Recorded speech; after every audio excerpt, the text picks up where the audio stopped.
अस्सलाम वालेकुम साथियों,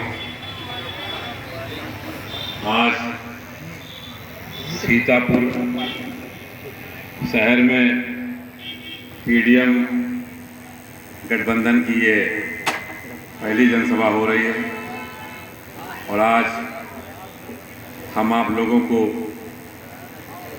ये बताना चाहते हैं कि ये पीडीएम गठबंधन बाकी तमाम दीगर गठबंधन से किस तरह नुमाया। आपने देखा कि भारतीय जनता पार्टी के मद्दे मुकाबिल एक गठबंधन बनाया गया जिसका नाम इंडिया गठबंधन रखा गया या उसको पीडीए का नाम दिया गया। आपने देखा कि जो लोग पीडीए गठबंधन से जुड़े हुए हैं, जो पार्टियां जुड़ी हुई हैं, वो दावा तो ये करती हैं कि हम भारतीय जनता पार्टी को हराने के लिए और भारतीय जनता पार्टी के मद्दे मुकाबिल खड़े हैं। लेकिन सियासी ईमानदारी ये है कि दलित, बैकवर्ड और अल्पसंख्यकों को लेकर के अपने आप को बताते हैं कि हमारा ये गठबंधन है और हम भारत छोड़ने निकले हैं, मोहब्बत की राह बुलंद कर रहे हैं। लेकिन हर उस सेकुलर पार्टियों से अपने आप को बचाना चाहते हैं, अलग रखना चाहते हैं। क्यों? कारण क्या है? साथियों, आज आप देख रहे हैं कि हिंदुस्तान में हर उस मजबूत ताकत के खिलाफ हुकूमत अपने सरकारी तंत्र का इस्तेमाल कर रही है। अभी आप देखें दिल्ली में दिल्ली के मुख्यमंत्री केजरीवाल सलाखों के पीछे हैं। उत्तर प्रदेश में समाजवादी पार्टी चार मर्तबा हुकूमत में रही और आज समाजवादी पार्टी का एक कद्दावर नेता, जिसको मुर्गी माफिया कह सकते हैं, किताब माफिया कह सकते हैं, अंडा चोर कह सकते हैं, इस नाम से लगभग 2 सालों से गाहे बगाहे जेल में बंद है। लेकिन उसी पार्टी का मुख्यमंत्री वो आज हुकूमत के ऐवानों में टहल भी रहा है और हुक्मरान जमात के आला ओहदेदारों के साथ मीटिंगें भी कर रहा है। उसके हिसाब, उसके किए का कोई हिसाब हुकूमत नहीं मांग रही। कारण क्या है? कारण ये है कि समाजवादी पार्टी किन्हीं न किसी तरीके से भारतीय जनता पार्टी के दबाव में है और वो इस तरह की लड़ाई नहीं लड़ना चाहती जिससे भारतीय जनता पार्टी हार जाए। इतना मौका देना चाहती है कि वोटों को 3 टुकड़े में 4 टुकड़े में बांट दिया जाए और भाजपा का वोट इकट्ठा हो जाए और वो जीत जाए। इसी मुआहदे के तहत आज समाजवादी की पार्टी के मुखिया खुलेआम टहल रहे हैं और यही हालत कमोबेश बहन मायावती जी की भी है। आज जब से जालिम सरकार उत्तर प्रदेश में आई है या दिल्ली में की सरकार 10 साल से है, किसी भी जुल्म के खिलाफ ना बहुजन समाज पार्टी की मुखिया मायावती जी जुबान खोलती हैं, ना समाजवादी पार्टी जो कि उत्तर प्रदेश में मुख्य विपक्ष पार्टी है उनके मुखिया अखिलेश यादव बोलते हैं। नहीं, इन सिर्फ दोनों की बात छोड़ दीजिए, कांग्रेस के आला कमान राहुल गांधी भी या उनकी अम्मी भी, माता जी उनकी, इस हैसियत में नहीं है कि उस हुकूमत में हो रहे जुल्म के खिलाफ मुंह खोलें। क्यों? अपने दौर इक़्तिदार में इन लोगों ने जो बदनुमानियां की हैं, जो लूट किया है, जो पैसे का खेल किया है, इनको इस बात का डर है कि अगर हम हुकूमत के खिलाफ आवाज बुलंद करेंगे तो मेरा हिसाब होगा, मेरा हक लालू प्रसाद यादव वाला होगा, मेरा हक केजरीवाल वाला होगा। इसलिए ये लोग हुकूमत की गलत पॉलिसियों, गलत स्टेप पर मुंह नहीं उठा रहे, मुंह नहीं खोल रहे। आप देखिए कि समाजवादी पार्टी से सांसद रहे और 4 मरतबा का विधायक, और उनका भाई वो 1 मरतबा का विधायक इलाहाबाद में, जो सरकार द्वारा तय किए हुए सजा को काट रहे थे और पुलिस हिरासत में थे, पुलिस कस्टडी में थे। ऐसा भी नहीं था कि फरार थे। सरकारी अमले के साथ हाथ में हथकड़ियों में बांधकर सरी बाजार हत्या की गई और समाजवादी पार्टी के मुखिया अखिलेश यादव अपने मुंह से इस घटना की निंदा तक नहीं कर सके। न सिर्फ समाजवादी पार्टी के मुखिया राहुल गांधी को भी हमने इस घटना के बारे में कभी निंदा करते नहीं सुना। आप बताइए कि अगर एक आदमी मुजरिम भी है और कोर्ट से सजा काट रहा, 10 साल का वक्त गुजर चुका, ऐसे आदमी को जो पुलिस की कस्टडी में है उसकी हत्या की जाती है, क्या यह अपराध नहीं? और इस अपराध पर जिन लोगों की जिम्मेदारी है, कांग्रेस की जिम्मेदारी थी, पार्लियामेंट में वो मुख्य विपक्ष पार्टी थी, और उत्तर प्रदेश में समाजवादी पार्टी मुख्य विपक्ष पार्टी थी।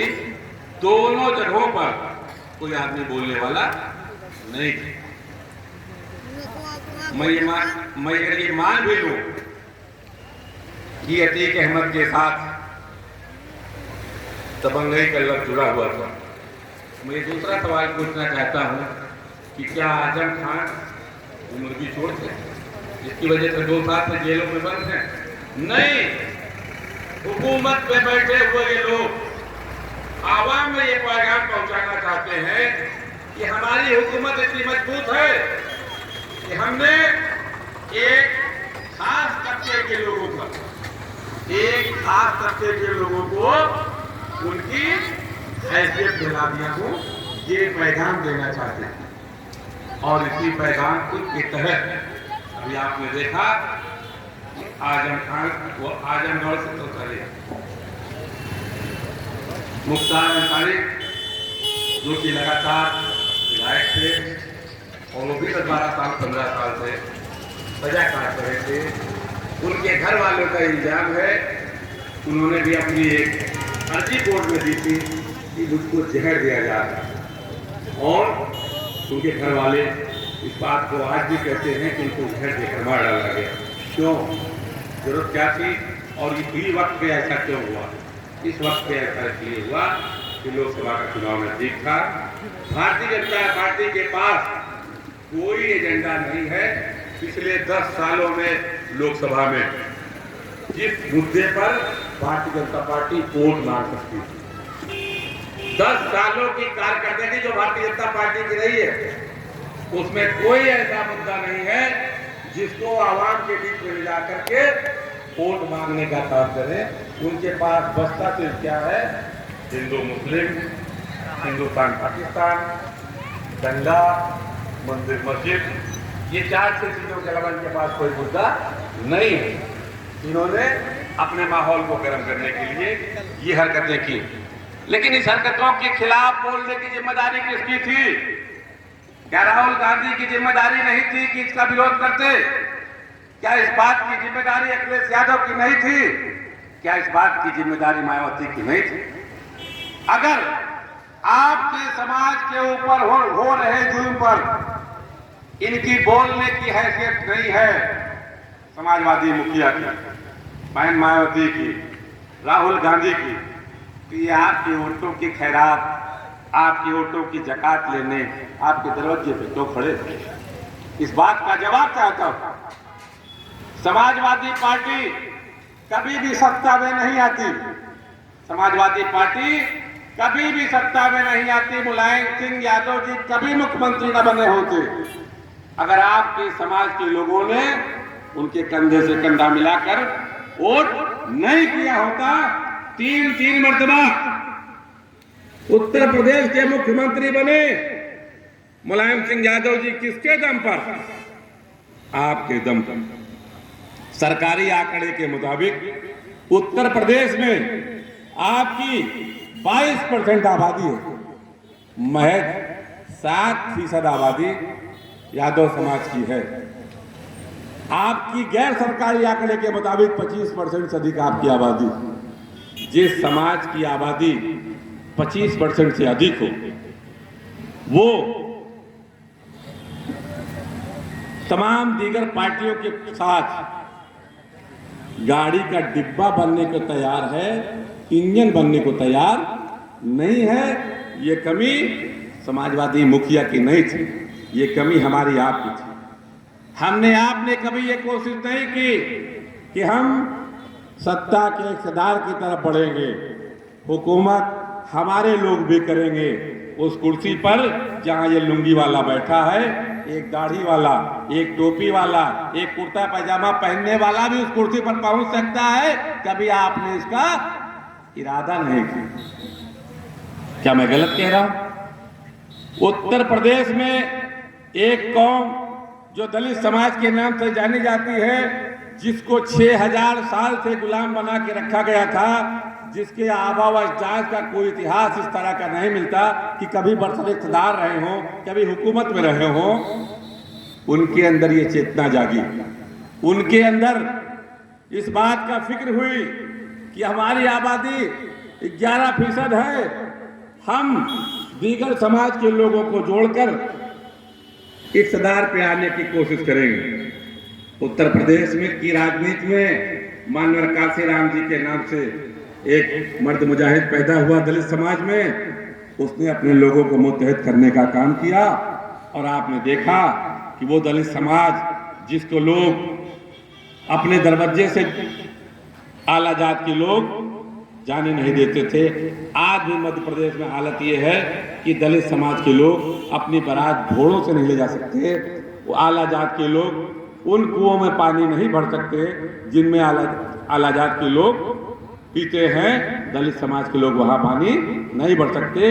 इसी मुल्क में दलित समाज के लोगों को 6000 साल तक गुलाम बना के रखा गया था। हैसियत नहीं थी कि अपनी खेती कर सकें, अपना कारोबार कर सकें, तालीम हासिल कर सकें। लेकिन उनकी आज़ाद हिंदुस्तान में उनकी सियासी गैरत जगी, उन्होंने कोशिश किया और आपने देखा कि उत्तर प्रदेश में आपके साथ लेकर के, आपके सहयोग से, आपके सपोर्ट से एक मर्तबा नहीं 3 मर्तबा बहुजन समाज पार्टी की हुकूमत बनी।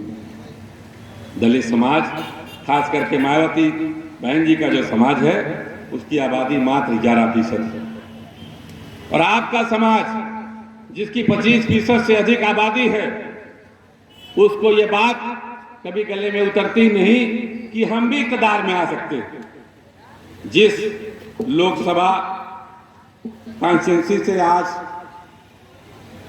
कासिफ अंसारी चुनाव लड़ रहे हैं, इस लोकसभा कॉन्स्टिट्यूंसी में सिर्फ आपके समाज का अकेले आपके समाज का वोट 4 लाख से ऊपर है, कम नहीं। और आज पीडीएफ गठबंधन में दलित, बैकवर्ड, मुस्लिम गठबंधन बना हुआ।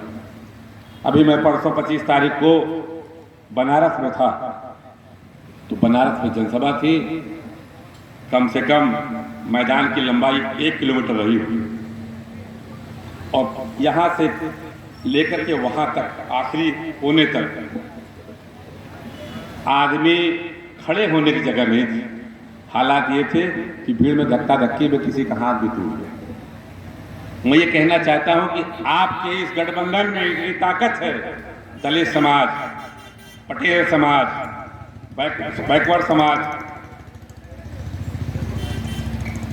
आपका समाज अगर ये मुट्ठी बांधे तो किसी की हैसियत नहीं है कि दूसरा कैंडिडेट यहाँ से जीत सके।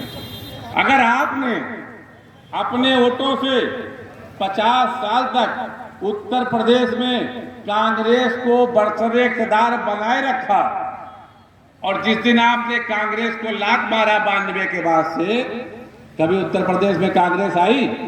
नहीं आई।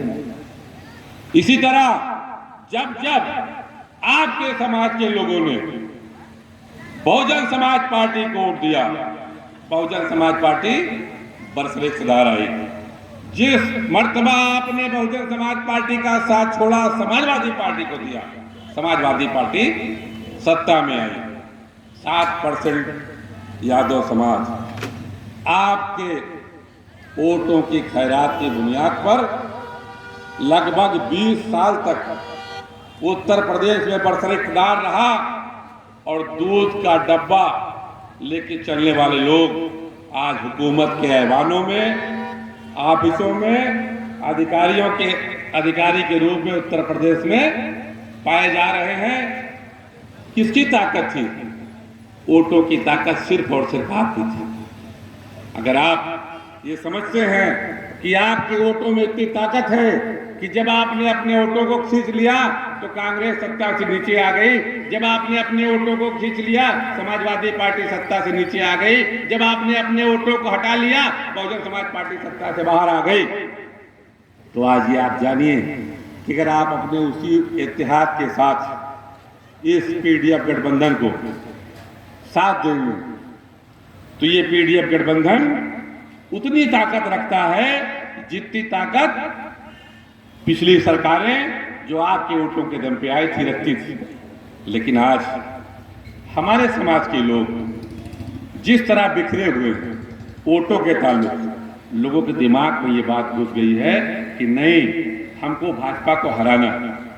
मैं ये पूछना चाहता हूं कि 14 में लोकसभा का चुनाव हुआ, अखिलेश यादव भी चुनाव में थे, उनके वालिद साहब चुनाव में थे, मायावती भी चुनाव में थी।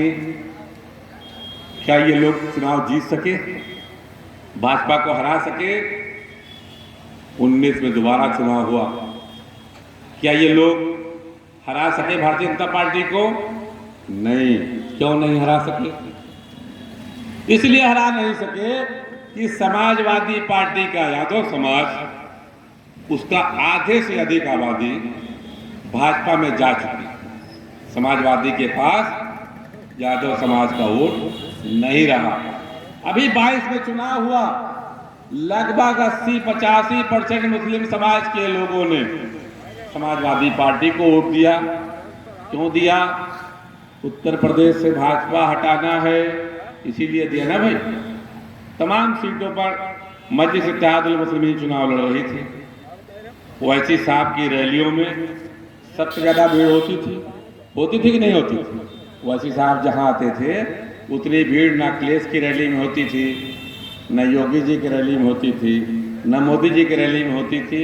लेकिन लोगों के दिमाग में ये कंफ्यूजन था कि नहीं, अब की अगर कोई हुकूमत बदल रहा है तो समाजवादी पार्टी के लोग बदल। नतीजा ये हुआ कि लोगों ने एमआईएम को वोट ना दे करके समाजवादी पार्टी को, खास करके मुस्लिम समाज के लोगों ने 80-85% वोट दिया। नतीजा क्या? 100 सीटें हासिल कर पाना समाजवादी पार्टी के लिए टेढ़ी खीर हो गई और सत्ता में पहुंचने की बात तो दूर की बात है। तो साथियों, ये जो नाकारे हैं, चाहे समाजवादी पार्टी उसके मुखिया और चाहे बहुजन समाज पार्टी के मुखिया मायावती जी, इनके पास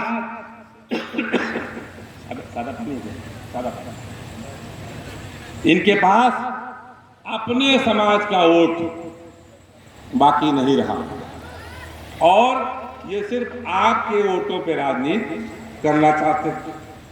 पिछले लोकसभा इलेक्शन में बसपा और समाजवादी पार्टी दोनों एक साथ थे। पूरे उत्तर प्रदेश में मात्र 5 सीटें समाजवादी पार्टी को मिली थी, जिसमें एक आजम खान साहब की थी, एक जिनका इंतकाल हो गया उनकी थी, 3 सीटें तो मुसलमानों की थी, 2 सीटें यादव समाज की थी। आजमगढ़ से जीत कर आए थे, किस इलाके से? मुस्लिम इलाके से जीत कर आए थे। जिन इलाकों में इटावा मैनपुरी जो इलाका है वहाँ भाजपा जीती, ये नहीं जीत पाएगी। सवाल ये उठता है कि आखिर हम इस सेकुलरिज्म के चपरासी कब तक बने रहें। और अगर आपके पास खुद अपना वोट है और आपके पास अपने वोट की इतनी ताकत है कि आप हालात बदल सकते हैं, तो फिर हम अपने वोटों की ताकत का इस्तेमाल करके अपनी पार्टी, अपने झंडे को जिताने का काम अब तक क्यों नहीं करते रहे। और जो गलतियां इसके पहले करते रहे वो गलती दोहराने की जरूरत क्यों हो। आपके सीतापुर में तमाम सियासी जमातों के प्रत्याशी मैदान में हैं। एक प्रत्याशी बता दीजिए जिसका बैकग्राउंड भारतीय जनता पार्टी का नहीं रहा। एक प्रत्याशी का नाम बताइए जिसका भारतीय जनता पार्टी का बैकग्राउंड नहीं रहा। जो आदमी आज भारतीय जनता पार्टी से लड़ रहा है वो तो भारतीय जनता पार्टी का ही है। जो कैंडिडेट समाजवादी पार्टी से आज प्रत्याशी है लोकसभा का, इसके पहले यही कैंडिडेट भारतीय जनता पार्टी से विधायक था 17 में। सही है कि गलत है? बात सही है। यही जो कैंडिडेट आज बहुजन समाज पार्टी से आपके यहाँ प्रत्याशी है, वही व्यक्ति आज से पहले भारतीय जनता पार्टी से विधायक था कि नहीं था? और ये लोग अगर जीत कर इस इलाके से जाएंगे तो ये आपका कल्याण करेंगे, क्या करेंगे आप खुद तय कर सकते हैं। आज ये पहला मौका है और आज आपके पास ऐसा बेहतरीन मौका है कि अगर आप अपने समाज को मुत्तहिद करके एक साथ इस पीडीएम के झंडे के प्रत्याशी कासिफ अंसारी के साथ होते हैं तो आप अकेले नहीं, आपके साथ पटेल समाज, पाल समाज, बिंद समाज, जिनका गठबंधन है, सारे लोग आपके साथ आ रहे हैं और आप इस लोकसभा सीट पर भाजपा को बुरी तरह हरा सकते हैं। और आप हराने की हैसियत में हैं, बशर्ते कि आप इस बात को सोचें। अगर आप इस बात को नहीं सोचेंगे तो आने वाला वक्त फिर उसी तरह का होगा जिस तरह पिछला गया। आज के पहले आपने कभी ये नहीं देखा होगा कि किसी पार्टी, मुस्लिम पार्टी का झंडा किसी गैर समाज के लोगों के हाथ में रहा। आपकी पार्टी थी, झंडा आप ही ढो रहे थे। इस चुनाव में पहली मर्तबा ऐसा हुआ है, बैरिस्टर असदुद्दीन ओवैसी साहब ने ऐसे सूझबूझ से फैसला लिया है कि आपकी पार्टी एमआईएम का झंडा पूरे उत्तर प्रदेश में पटेल समाज के लोग टहल रहे हैं, बिंद समाज के लोग लेके टहल रहे हैं, दलित समाज के लोग लेकर के टहल रहे हैं। आपके साथ तमाम समाज एक साथ हो रहा है। आपकी ताकत बढ़ रही है और इस ताकत को बढ़ाने में आपके सहयोग की जरूरत है। अगर आप चाहें तो आप अपने इस इलाके से, अपने इस लोकसभा कॉन्स्टिट्यूंसी से अपने बेटे, अपने भाई, अपने भतीजे कासिफ अंसारी को जिता करके लोकसभा में भेज सकते हैं। बहुत आसान सा काम है, सिर्फ बटन दबाने की जरूरत है। इसमें कुछ नहीं लगेगा, आप बटन दबाएंगे, कासिफ अंसारी लोकसभा में पहुंचेंगे। ये ऊंचे ऊंचे महलों में रहने वाले लोग और ये बड़ी बड़ी गाड़ियों से चलने वाले लोग, ये आपके वोटों का मुस्तकबिल नहीं तय करेंगे।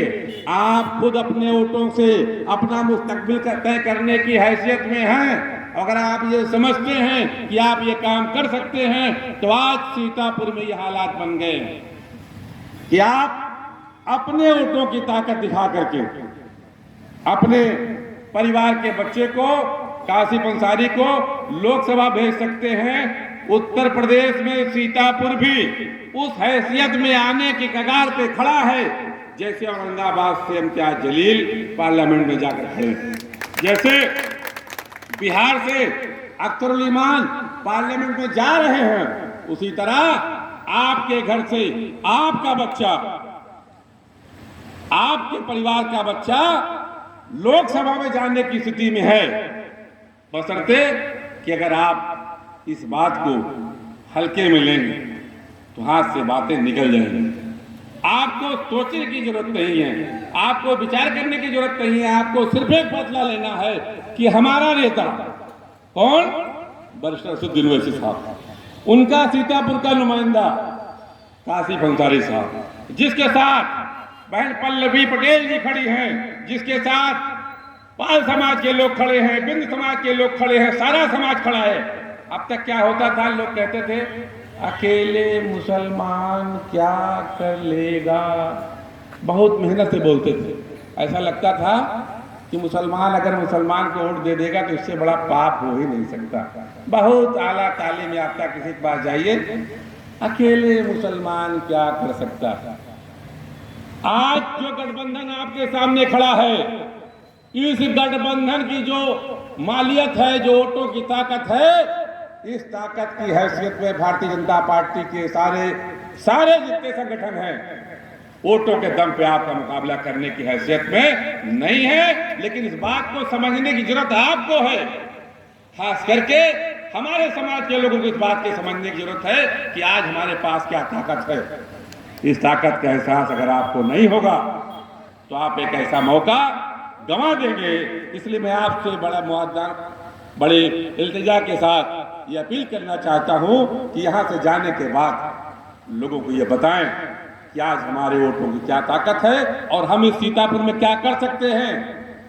आप अगर चाहोगे तो सिर्फ अंगूठा दबा करके अपने यहाँ इम्तियाज जलील पैदा कर सकते हो, अपने यहाँ अख्तरुल इमान पैदा कर सकते हो, अपने यहाँ बैरिस्टर असदुद्दीन ओवैसी पैदा कर सकते हो। अगर पैदा करोगे तो उसका फायदा भी आपको होगा, नहीं पैदा करोगे तो आपके हालात आज जैसे हैं इससे भी बदतर रहेंगे। इन्हीं बातों के साथ मैं अपनी बात खत्म करता हूँ। खुदा हाफ़िज़।